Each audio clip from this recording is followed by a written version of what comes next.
Hi, this is Daniela Cambone, and welcome back to our summer series here on StansberryInvestor.com. We have brought back George Gammon of the Rebel Capitalist Show. George, always, I was going to say it's been too long. It really hasn't, but we want to get more from you here. So welcome back to StansberryInvestor.com. Thank you for having me back. I'm excited to be here. Yeah, I want to get your thoughts on this influx of cash flooding the short-term markets like never before. Is this a bad sign? Wall Street is watching for signs of broader financial stress as trillions of dollars change hands every night in reverse and repo markets. You've made a name for yourself as the repo guru experts. So I want to get your thoughts. Is this a bad sign here? Well, I don't think it's a good sign. And I think you have to dissect exactly what's going on with the entities that are involved, right? So usually in the repo market, the transaction is between, let's say, a money market fund and a borrower, a hedge fund, let's say. It happens in the private sector. But when the Fed does a reverse repo or a repo, then the counterparty is the Federal Reserve. So let's just think this through. You've got almost $1 trillion a day, the last time I checked, of funds going to the Fed's balance sheet or going to the reverse repo liability portion of the Fed's balance sheet. So this means that, let's just say money market fund managers, because they're about 90 or 95% of the transactions, they're saying, okay, we've got $1 trillion. Now we can choose to have the $1 trillion be a counterparty, or excuse me, a liability of the commercial banking system. So they're our counterparty, or we can choose to have those dollars a liability of the Federal Reserve. So this is what they're implicitly saying, is that for whatever reason, we want that $1 trillion to be a liability of the Fed and not the commercial banking system. So why would they do that? Well, some people will say because they're just overwhelmed with cash, and the Fed increased the reverse repo rate to 5 basis points from 0, and this incentivizes them to go in.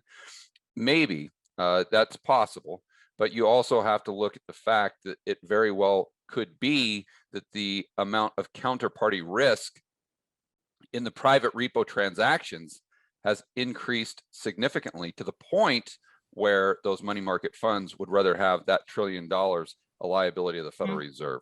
That's kind of the dynamics that are at play, and I think that's what most people need to pay attention to. George, we're also speaking ahead of the great big Jackson Hole reunion here. What do you think will be at the top of the agenda here for the Fed? Brainwashing us to try to get us to do what they want us to do, and that's go further out the risk curve and buy stocks. That's what this is always about. The Fed really, at the end of the day, doesn't have too much control.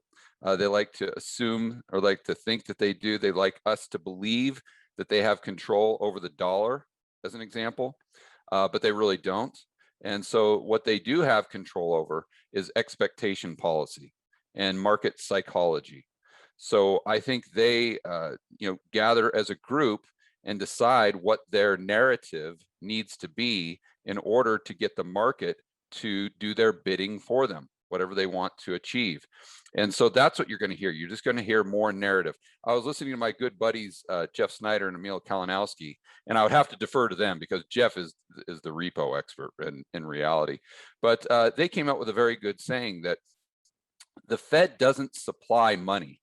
The Fed supplies narrative. And that's what people have to get their mind around, because the only thing that the Fed can really do is create bank reserves. And although those bank reserves are denominated in dollars, they're not really the dollars that circulate in the real economy. Now, they can be if they're monetizing the government's deficit spending, but usually those dollars that circulate in the real economy, and the way I look at it is the dollars that are on the balance sheet of non-bank entities like you and I. Those are created by the commercial banking system. The Fed doesn't control that money, quote unquote, right? Again, what the Fed controls is narrative. And once people get their mind around that, they see that the emperor is really wearing no clothes. And the market hasn't gotten to that point where they realize that they're being played. At some point, I think they will. Maybe that point was back in March of 2020, when I believe we went from a Fed put to a government put, meaning the market was reliant on quantitative easing, but now they're more so reliant on government deficit spending. That could be a different direction. But again, the main point is they're going to focus on whatever narrative that they want the market to digest. So George, let me ask you, if they are focused on the narrative, right?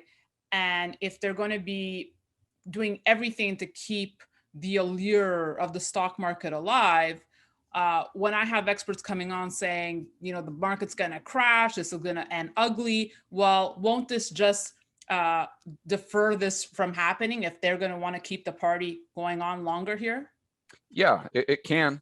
Again, it depends on if the market participants buy the narrative, and that is that the central bank is actually central.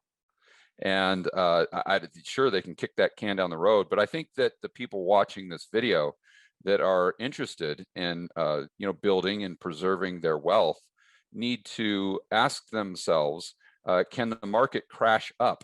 And what I mean by that is most people think about a stock market crash as the stock market going down in nominal terms, but they don't realize that the stock market can crash up.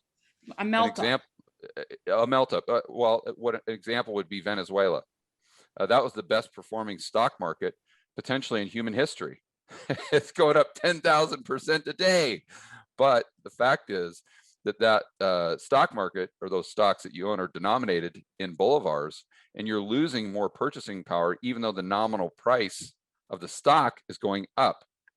So I would ask everyone, look at your portfolio.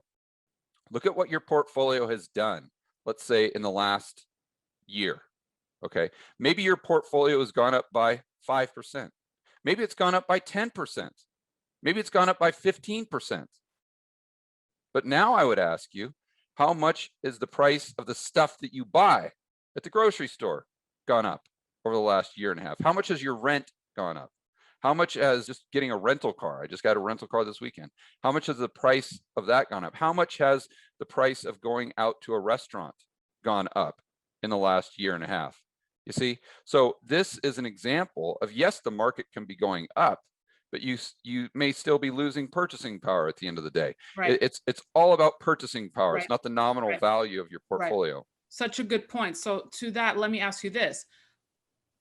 Would you prefer for a short term having to pay, or deal with 4 to 6% inflation, although I would beg to differ, it's way more than that right now, or recession? Or is there a middle road? Or are those the only two options?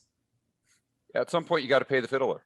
So you have to have a deleveraging because of the amount of debt in the system.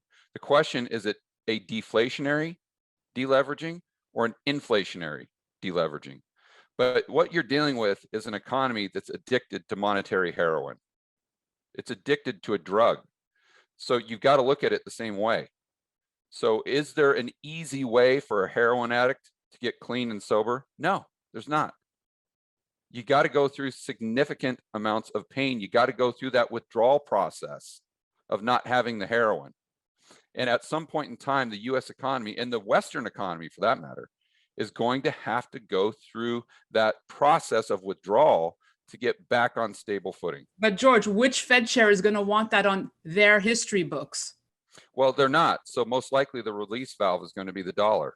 I mean, I think that if you took them out to dinner and you give Jerome Powell a couple glasses of whiskey and you say, hey, what's your perfect game plan here? He would probably point out something like the 1970s, where we go into the 1970s with, I don't, right off the top of my head, I think we're at 65% debt to GDP as far as the government. And we come out of the 1970s at, let's say, 30% of debt to GDP. So we cut the debt to GDP in half. I think that's his kind of perfect scenario, where you keep the long end of the curve suppressed, you have negative real rates for a period of, let's say, a decade, and somehow you manage to keep inflation in check to where it doesn't proceed to some sort of hyperinflation type of event, which is a huge risk. But then, you kind of land that plane, and in a decade, we look back and debt to GDP goes from, let's say, 130 or 40% back down to 70%. And the balance sheet for the corporations and the private sector has all improved. I think that's kind of the perfect scenario for them. The problem with that is there are a lot of factors at play. There are a lot of cross currents. There are a lot of variables, and you just can't micromanage an economy. And usually when governments try to implement that strategy, there are a lot of unintended consequences. You know, I just had a fascinating conversation with Larry Lindsay, who was an advisor to George W. Bush. He just put out a book called Currency War. Anyways, he was also sat on the board of the Fed. And when I asked him about, you know, a gold standard, it's the 50th anniversary of us getting off the gold standard. Yeah. And he kind of had some insights he revealed saying, you know, why would the Fed ever like a competing product to the fiat? I don't know any company on earth that loves its competition. I mean, that isn't what you do. And gold is a way of voting no against the dollar. And so, no, they don't like gold very much at all. So I just want to get your thoughts. You know, it's like I said, the 50th anniversary of us going off the gold standard. Do you think we would have been better off still being on a gold standard given today's economic environment, George? Absolutely. We have to have some sort of monetary constraint, because at the end of the day, we're imperfect human beings. And so regardless of what that monetary constraint is, that's what we need. And gold, to a certain degree, achieved that. But now the problem with that is that the governments just said, oh, we want to go to war, let's just abandon that gold standard thing. You know, or, oh, we need to fight the COVID emergency, let's just go ahead and abandon that gold standard. You see, that's the problem. But yes, ideally, we would have some sort of constraint on the money supply to let the free market really work. And in a free market environment, you know, prices go down. That's a healthy economy. That's how the consumer, that's how the average Joe and Jane, the poor and middle class, increase their standard of living. It's through deflation. It's not through inflation. George Gammon, really good thoughts from you as usual. We will be watching the Jackson Hole meeting closely, as I'm sure you will be, and then we'll reunite and discuss and break it down. Yeah, and one thing that sounds great. One thing I'd advise your viewers when you're watching the Jackson Hole, the proceedings, make sure you start paying attention to how often they reference a central bank digital currency, because that's the direction I think we're going. That's how they're going to get control of the dollar, and that's how they're going to create the inflation they need. Absolutely. Really good point. We'll be watching that closely. George Gammon of the Rebel Capitalist. Thank you. Come back anytime, stansberryinvestor.com. Thanks for having me. And thank you all for watching. We'll have much more for you. Be sure to stay tuned. In the meantime, don't forget to register for premier content free that you can't get anywhere else at danielacambodian.com. That's it for me. Thanks for watching.